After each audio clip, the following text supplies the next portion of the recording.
চাই যে এখন কি আলোচনা ওয়ালজামাত কি জাহান্নামের সাথে কোনো সম্পর্ক আছে কি, যে আপনি এই বিষয়ে আপনার মতামত কি যদি বলতেন খুব প্রশ্নটা খুব গুরুত্বপূর্ণ। আমাদের একজন শ্রোতা প্রশ্ন করেছেন, আমরা 23 তারিখ আহলে সুন্নাত ওয়াল জামাতের যে কাউন্সিল করেছি সেখানে দেওয়ানবাগীর একজন সেখানে বক্তব্য গিয়েছে। আসলে আহলে সুন্নাত ওয়াল জামাতের দলীয় কি বক্তব্য আসবে সেটা পরে, আমি যা বলছি সেটা একজন আলেম হিসেবে আমার বক্তব্য হলো, দেওয়ানবাগী তার যে আকীদা, তার যে বিশ্বাস এবং যে আমল, সে আকীদা এবং বিশ্বাস আমলের কারণে আমি দেওয়ানবাগীকে আহলে সুন্নাত ওয়াল জামাতের অন্তর্ভুক্ত মনে করি না। দেওয়ানবাগী হলো তার আকীদা বিশ্বাসের কারণে আমরা ভণ্ড বলি। কি বলি? আওয়াজ দিতে হবে, কি বলি? আর ভণ্ডদের সাথে আহলে সুন্নাত ওয়াল জামাতের কোনো সম্পর্ক, জোরে বলতে হবে, কোনো সম্পর্ক নাই। মনে রাখবেন, কথা ক্লিয়ার।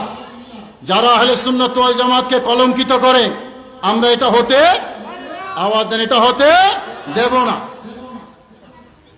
আল্লাহ কোন পথে, একটা বই আছে দেওয়ানবাগীর, আমি প্রচার করতে চাই না, যেহেতু প্রশ্নটা আসছে সেই জন্য বলতেছি বাধ্য হয়ে। আল্লাহ কোন পথে এই শিরোনামের একটা বই আছে। ওই বইতে যেই বক্তব্য, যে কথা লেখা আছে, আরো কয়েকটা পত্রিকা সেখান থেকে বের হয়। আত্মার বাণী একটা আছে, মাসিক দেওয়ানবাগী না সাপ্তাহিক দেওয়ানবাগী একটা আছে, বের হয়। আমার ভাইরা, আমি যেহেতু মিডিয়ায় কাজ করি, মাঝে মাঝে একটু লেখালেখিও করি, তো লিখতে হলে পড়তে হয়। সব ধরনের বই আমি পড়ি, আমাকে পড়তে হয় বাধ্য হয়ে। সেই বইগুলো আমি পড়ে যখন দেখলাম, মনে রাখবেন, উনি এক জায়গায় লিখছে যে মাকামে নফসি কারো যদি কি হয়, অর্জিত হয় মাকামে নফসি, তখন ওই ব্যক্তির আর ইবাদত প্রয়োজন হয় না। আরে জোরে বলেন না নাউজুবিল্লাহ। কি এমন কোন মাকাম আছে যেখানে গেলে ইবাদত রহিত হইয়া যায়? কথা বলেন না। নবীজি শেষ মুহূর্ত পর্যন্ত নামাজ পড়েন নাই। নবী থেকে বড় কেউ আছে? নবী থেকে সৃষ্টির মধ্যে মর্যাদার কেউ আছে?